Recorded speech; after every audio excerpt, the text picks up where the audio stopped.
Hello guys, welcome back to the channel. In today's tutorial, I'm going to show you how we can cut a song in Capcut. Let's get started. Open your Capcut app on your phone. Then here I have imported my video and also the song that I want to put on my video. And if we want to cut the song, we have to go right like this. And as you can see that the song is longer than the video, so I would like to cut the song, and we have to click on the song like this and choose split button right here and remove the unwanted part of the song. We can remove it by clicking on this delete button.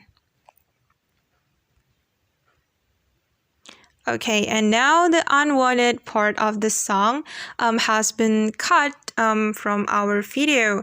And actually there is another way to cut the song. You can click on the song like this and you can drag it as you like this.